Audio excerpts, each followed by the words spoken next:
Hello friends, welcome back to my channel. அனைவருக்கும் மிகப்பெரிய வணக்கம். இன்றைக்கி எதை பற்றின வீடியோ அப்படின்னு சொல்லி பார்த்தீங்கன்னா, உங்களுக்கு பீரியட் ஸ்கிப் ஆகிடுச்சு, ஆனாலுமே டெஸ்ட்டில் நெகட்டிவ் காமிக்குது. இது ஏன் அப்படின்றதுக்கான ரீசன், அது வேறு எந்த வகையில் நீங்கள் அந்த கர்ப்பத்தை உறுதி பண்ணலாம் அப்படின்றத பற்றின ஒரு முக்கியமான விஷயத்தையும் இந்த வீடியோவில் சொல்லியிருக்கேன். நிறைய பேர் கமெண்ட் செக்ஷனில் கேட்குறத பார்த்துருக்கேன். ஒரு நாளைக்கு நெருக்கி ஒரு 10-15 கமெண்ட் ஆச்சு. இது ரிலேட்டடாக தான் வருது. எனக்கு பீரியட் ஸ்கிப் ஆகி 35 நாள் ஆகுது, இல்லை 50 நாள் ஆகுது, 60 நாள் ஆகுது, ஏன் 1 மாதம் கூட ஆகுது மேம். இப்போ நான் செக் பண்ணால் கூட எனக்கு இன்னும் நெகட்டிவ் தான் காமிக்குது. இது எதனால், நான் ப்ரெக்னெண்ட்டாக இல்லையா? இந்த மாதிரி பல கொஸ்டின்ஸ் வருது. அதே மாதிரி எனக்கு இம்ப்ளான்டேஷன் ப்ளீடிங் வந்தால் நீங்கள் வந்து ப்ரெக்னென்சி கன்ஃபார்ம்னு சொன்னீங்கல்ல, ஆனால் எனக்கு டெஸ்ட் பண்ணும் பொழுது அது நெகட்டிவ் காமிக்குது. அது ஏன் அப்படின்ற மாதிரி பல கொஸ்டின்ஸ் அப்படிங்கிறது டெய்லி கேட்டுகிட்டே இருக்கீங்க. அவங்க எல்லாருக்குமே முழு விளக்கம் கொடுக்குற மாதிரி தான் இன்றைக்குரிய வீடியோ. அந்த நெகட்டிவ் டெஸ்ட் ஏன் வருது, அதே மாதிரி அந்த நெகட்டிவ் டெஸ்ட்டை வேறு எந்த வகையில் நம்ம ப்ரெக்னெண்ட்டாக இல்லையா அப்படின்றத தெரிஞ்சுக்க முடியும் அப்படின்றத பற்றின முழு விளக்கத்தையுமே இந்த வீடியோவில் சொல்லியிருக்கேன். இந்த வீடியோவை நீங்கள் கடைசி வரைக்கும் ஸ்கிப் பண்ணாமல் பாருங்கள். அப்போ தான் நான் சொல்லக்கூடிய விஷயங்கள் எல்லாமே உங்களுக்கு முழுமையாக புரியும். நம்ம சேனலில் நீங்கள் புதுசாக பார்க்குறவங்களா இருந்தால் சேனலை சப்ஸ்கிரைப் பண்ணுங்கள் அண்ட் பக்கத்தில் உள்ள பெல் ஐக்கனுமே கிளிக் பண்ணிக்கோங்க. நம்ம சேனலில் ப்ரெக்னன்சி ரிலேட்டடான நிறைய வீடியோஸ் வந்து அது நீங்கள் நேச்சுரலாக கன்சீவ் ஆகிறதுக்கு ரொம்பவும் ஹெல்ப்பாக இருக்கும். உங்களுக்கு ப்ரெக்னன்சி ரிலேட்டடாக எதுவும் டவுட்ஸ் இருந்துச்சுன்னா கமெண்ட் செக்ஷனில் கமெண்ட் பண்ணுங்கள். அதுக்கான ரிப்ளை வீடியோ போடுவேன். தயவு செஞ்சு முதல் கமெண்ட்டாக பண்ணுங்கள். அதாவது ஒவ்வொரு மற்றவங்களுடைய கமெண்ட்டில் போய் நீங்கள் கமெண்ட் பண்ணிங்கன்னா அது எனக்கு நோட்டிஃபிகேஷன் வருது ரொம்ப லேட் ஆகும். நானாக தேடி போய் பார்க்குற மாதிரி இருக்கும். அதனால ஒவ்வொரு வீடியோவுக்கு முன்னாடி ஃப்ரெஷ் கமெண்ட்டாகவே பண்ணுங்கள். ஓகே, ஃபர்ஸ்ட்டு உங்களுக்கு பீரியட் ஸ்கிப் ஆகிடுச்சு, ஆனாலும் நெகட்டிவ் காமிக்குது அப்படின்றதுல 2 விஷயத்த நீங்கள் நோட் பண்ணணும். ஃபர்ஸ்ட் ஒன் அப்படிங்கிறது, நீங்கள் எப்போ செக் பண்ணுறீங்க, ஏர்லியராக செக் பண்ணுறீங்களா, இல்லை ரொம்ப நாள் கழித்து செக் பண்ணுறீங்களா, இது ஃபர்ஸ்ட். செகண்ட் ஒன் அப்படிங்கிறது ரெகுலர் பீரியடா இர்ரெகுலர் பீரியடா அப்படின்றத தெரிஞ்சுக்கணும். ரெகுலர் பீரியட்ஸ் இருக்கிறவங்களுக்கு நார்மலாக பீரியட் ஸ்கிப் ஆனால் அவங்களுக்கு தெரியும். அதுவே இர்ரெகுலர் பீரியட்ஸ் 45 நாள் 50 நாள் அப்படின்றப்ப அவங்களுக்கு எப்போ பீரியட் அப்படிங்கிறது வரதே தெரியாது. அப்போ அவங்களுக்கு எப்போ குழந்தை தங்கியிருக்கு, எப்போ அது ஸ்கிப் ஆகிருக்குன்றதும் தெரியாது.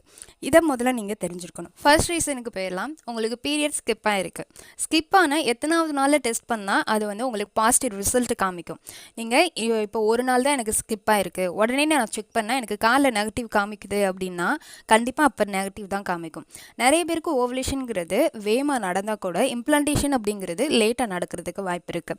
சிலருக்கு ஓவலேஷன் லேட்டாக நடக்கும் பொழுது உங்களுக்கு இம்ப்ளான்டேஷன் அப்படிங்கிறது லேட்டாக நடக்கும். அதனால தான் உங்களுக்கு காலில் நெகட்டிவ் காமிக்கிறதுக்கான வாய்ப்புகள் அப்படிங்கிறது இருக்குது.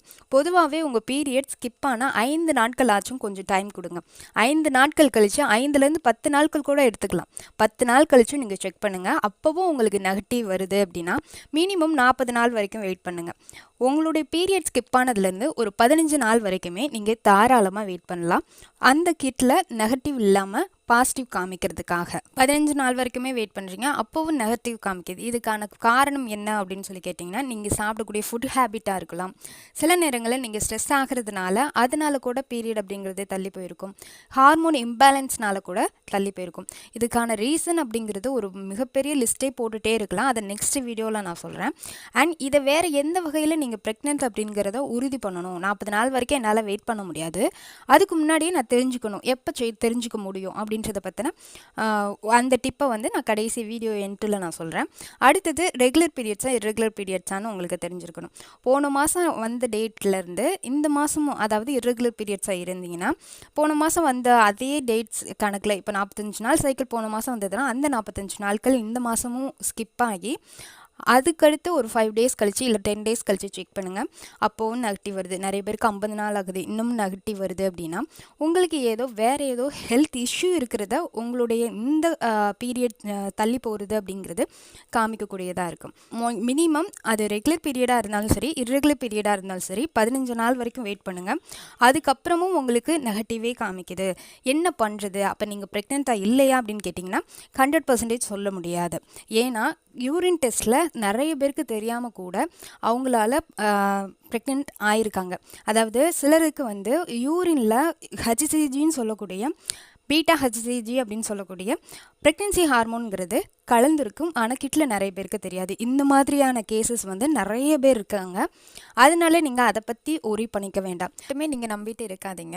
கிட்டில் வந்து நிறைய பேருக்கு நெகட்டிவ் காமிச்சு கூட ஹாஸ்பிட்டலில் போனால் அவங்களுக்கு வந்து பாசிட்டிவ் வர்றதுக்கு அதிக வாய்ப்புகள் இருக்குது.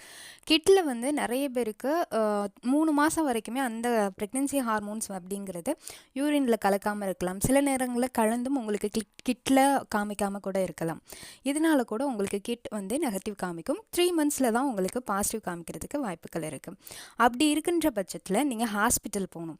ஹாஸ்பிட்டல் போய் பீட்டா ஹெச்சிஜி அப்படின்னு சொல்லக்கூடிய ப்ரெக்னென்சி ஹார்மோன் அப்படிங்கிறது உங்கள் பிளட்டில் எந்த அளவுக்கு இருக்குது அப்படின்றத நீங்கள் ஒரு பிளட் டெஸ்ட் பண்ணி பார்த்தீங்கனாலே அதிலே நீங்கள் ப்ரெக்னென்ட்டா இல்லையா அப்படின்றது தெரிஞ்சிடும். உங்களுக்கு மினிமம் 40 நாளைக்கு மேலே போகுது அப்படின்னா நீங்கள் உடனே ஹாஸ்பிட்டல் போய் பீட்டா ஹெச்சிஜி அப்படின்னு சொல்லக்கூடிய இந்த பிளட் டெஸ்ட்டை செய்யலாம். இதை ஏன் முன்னாடியே செய்யக்கூடாதுன்னு கேட்டேன். தாராளமாக செய்யலாம். உங்களுடைய 28வது நாளில் கூட நீங்கள் செய்யலாம். பீரியட் ஆகி உங்களுக்கு 2 நாள் தள்ளி போனால் கூட கிட்டில் நெகட்டிவ் காமிச்சிது, என்னால் வெயிட் பண்ண முடியாது, நான் எப்படி தெரிஞ்சுக்க முடியும் அப்படின்னு கேட்டிங்கன்னா நீங்கள் ஹாஸ்பிட்டலில் போய் பீட்டா ஹெச்சிஜின்னு சொல்லக்கூடிய பிளட் டெஸ்ட் கொடுங்க. இது நீங்கள் ஹாஸ்பிட்டல் போய் தான் கொடுக்கணுன்ற அவசியம் கிடையாது. ஏதோ ஒரு லேபில் பிளட் டெஸ்ட் கொடுத்தீங்கனாலே அங்கேயே உங்களுக்கு கொடுத்துடுவாங்க. அந்த பீட்டா ஹெச்சிஜியோடைய வேல்யூ அப்படிங்கிறது 10க்கு மேலே இருக்கணும். 10க்கு குறைவாக இருந்தது அப்படின்னா நீங்கள் ப்ரெக்னெண்ட்டாக இல்லை, அதாவது நெகட்டிவ் ரிசல்ட் அப்படின்றது அர்த்தம். 10க்கு மேலே இருந்தது அப்படின்னா பாசிட்டிவ் அப்படின்றது அர்த்தம்.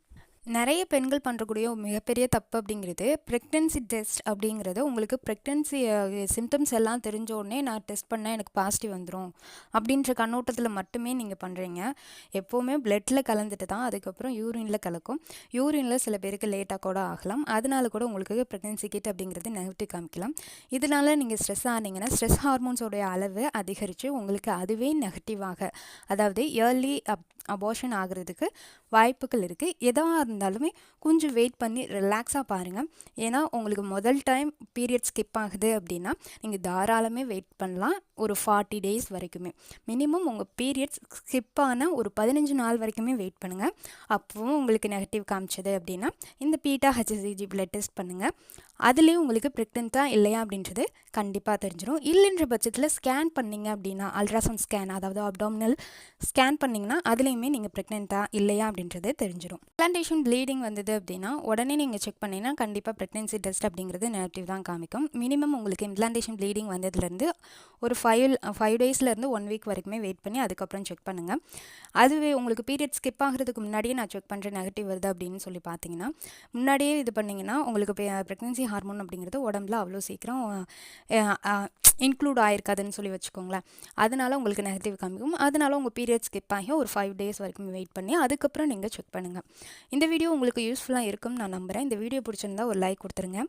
அடுத்த வீடியோவாக நான் பீரியட்ஸ் ஸ்கிப் ஆகிறதுக்கு நிறைய காரணங்கள், ஒரு 9 வகையான காரணங்கள் அப்படிங்கிறது இருக்குது. அது ஏன் இதனால் உங்களுக்கு ப்ராப்ளம் வருமா அப்படின்றத பற்றின முழு விளக்கத்தையுமே நான் நெக்ஸ்ட் வீடியோவில் போடுறேன்.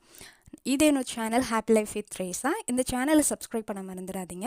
என்னோடய சப்ஸ்கிரைபர்ஸ்க்கு நான் எப்போவும் சொல்லக்கூடிய ஒரே விஷயம், பாசிட்டிவாக திங்க் பண்ணுங்கள், எதை பற்றியும் கவலைப்படாதீங்க, நல்லதே நினைங்க, நல்லதே நடக்கும். உங்களுக்கான நல்லது அப்படிங்கிறது உங்களை தேடி வந்துட்டே இருக்கும். இந்த வீடியோ பார்த்தமைக்காக அனைவருக்கும் நன்றி.